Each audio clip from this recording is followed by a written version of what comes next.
This is the weekly news wrap up, the WNW 206 for Friday, September 4th, 2015. And President Obama, I mean, if you look at this headline on USA Today, look at this headline. Whoa. Obama secures Iran nuke agreement. You would think he built a consensus. You would think that he has the majority of the American people behind him and that he's got a bipartisan support in Congress for a really tough deal. No, that's not what it is. They just got the 34th vote, so he can sustain a veto that is surely coming because this thing is going down in the House and you get a no vote in the Senate from the majority, and this includes Democrats in both houses. It's going to get a no vote majority, and this is the sad thing about this foreign policy. Number one, this should have been a treaty. It's not, and it would have had a ghost of a chance of passing if it was a treaty. But this is his big foreign policy victory. This is what's on the front. This is woohoo! Wow, we got a victory. We can sustain a veto. I mean, never mind that the details are being kept secret. Never mind that Secretary of State, one of the key negotiators of this agreement, said he didn't have, quote, access. He didn't have access to the side deals. Those are the deals which are the details of inspecting Iran's nuclear sites, which, oh, by the way, just put out today that they said we're not going to issue permits to inspect all these nuclear sites. There you have it. Who cares if there's not a majority of Americans who think this is a good deal, let alone Congress? You know, some of these Democratic senators, this is the hardest choice I've ever had to make by voting on. Yeah, I guess it is. It's a terrible deal, and you know it. And if you really want to see what's going on with the deal, this is sad because a lot of this is being kept secret. There's a lot of disinformation. I mean, here you have John Kerry out. This is about verification. No, it's not. You don't know what's in the side deals. You admitted that. I heard you say it in Congress.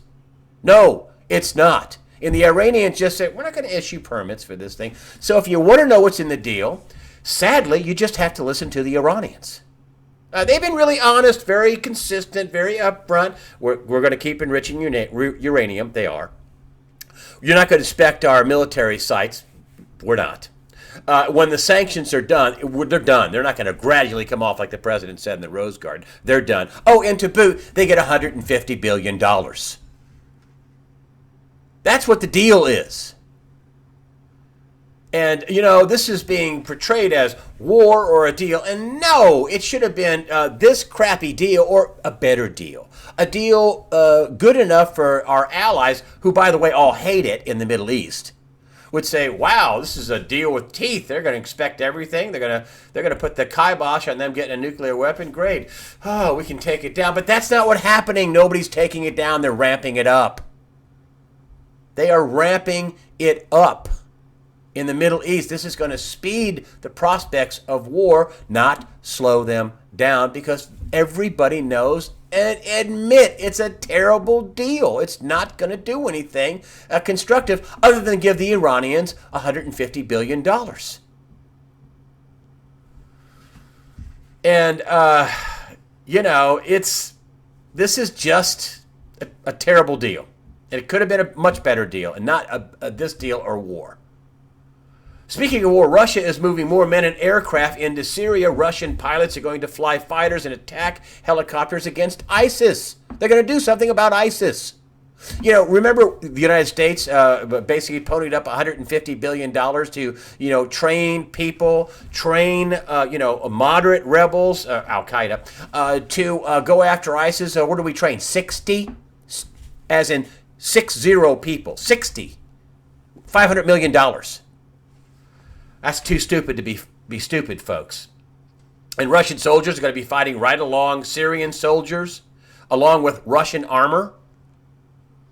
The Obama administration was quoted as saying this is both destabilizing and counterproductive. Yes, both destabilizing and counterproductive. What? They're going after ISIS? Isn't that what we're supposed to be doing, going after ISIS? I guess that's destabilizing and counterproductive. To be fair, the U.S. is also moving more troops and equipment into Eastern Europe. It's opened up a military coordination unit in Lithuania. And this is a result of the growing tensions and the ongoing Ukraine crisis. That is not solved. Meanwhile, the Iranians continue to make preparations to, quote, overthrow Israel and liberate Palestine, end quote. That's a reported quote. It's also reported that the Iranian military officials promised to, quote, set fire, end quote, to U.S. interests in the Middle East, and, of course, that includes Israel. Iran military leaders also say the Islamic Republic welcomes war with America. And if anybody tries to attack them, they'll be, basically sorry. Now, please keep in mind, these are the folks that are getting $150 billion in this deal.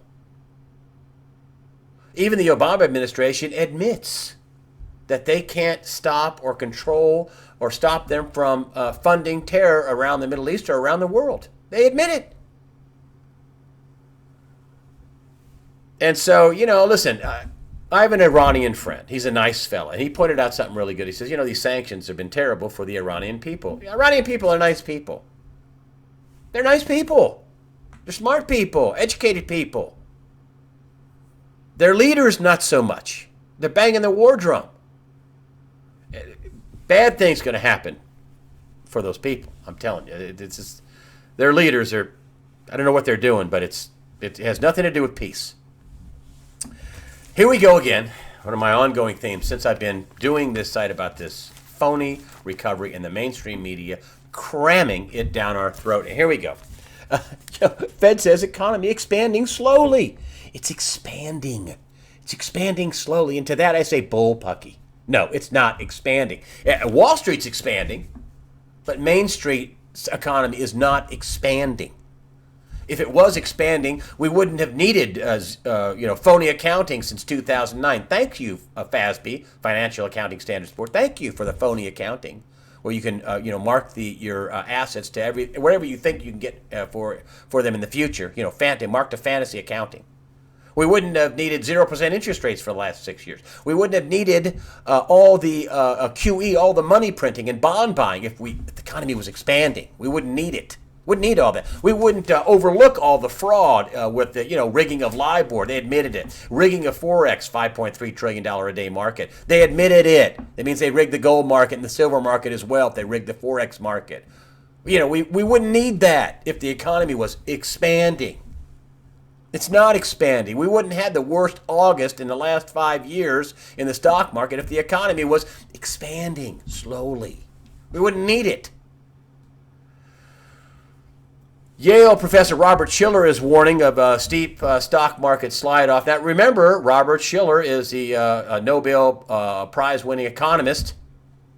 He wrote his book, a best-selling book, Irrational Exuberance. He also warned of an impending stock market crash, before the 2001 crash. I actually interviewed him in his office at Yale one time, and he said, when the stock market slides, it can slide through the mean, slide through the average, and overcorrect on the downside, can overcorrect on the upside, can also overcorrect on the downside. He told me that in his office, 2007, something like that. He also says that, if the market was based on its 10-year average of earnings, it really ought to be around, the Dow ought to be about 11,000, not where it is now. A pretty steep sell-off. And remember, he says, it can, shoot through the average on the downside, just like it can shoot through the average on the upside.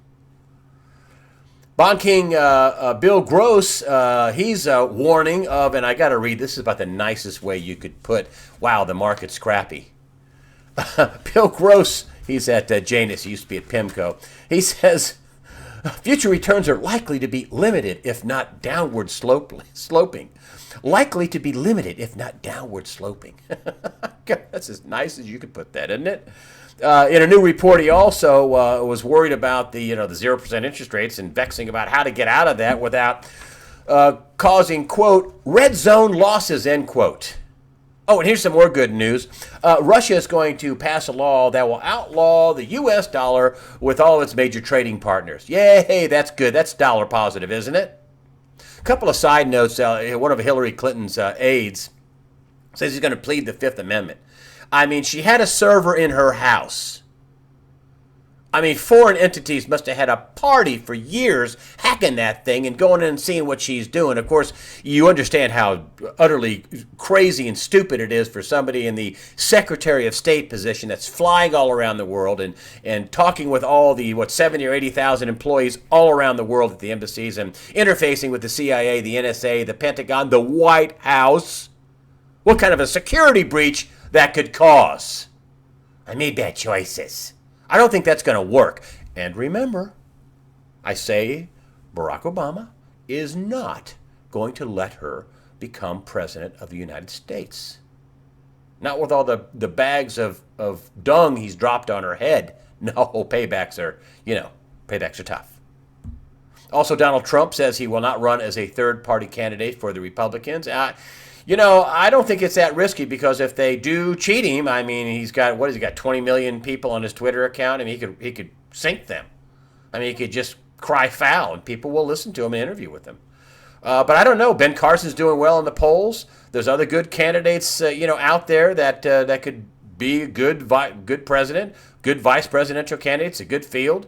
The Democrats got to be freaking out with Hillary Clinton. I mean, I tell you, I love Martin O'Malley, who says, it's a scam with the Democratic Party. I mean, both parties seem to be at odds, battling each other.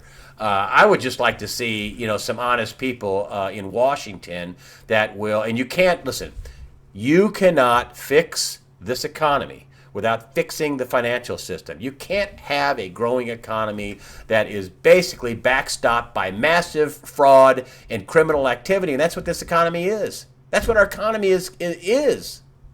It's fraud and criminal activity, and this is verifiable, provable. I mean, what did Bernie Madoff say a few years after he was incarcerated that the Fed had the biggest manipulation he's ever seen? He should know. I'm Greg Hunter. Thank you for supporting USA Watchdog with your comments. Thank you for supporting USA Watchdog with your donations. Fear not. Prepare yourself mentally, physically, and above all, spiritually. Fear not.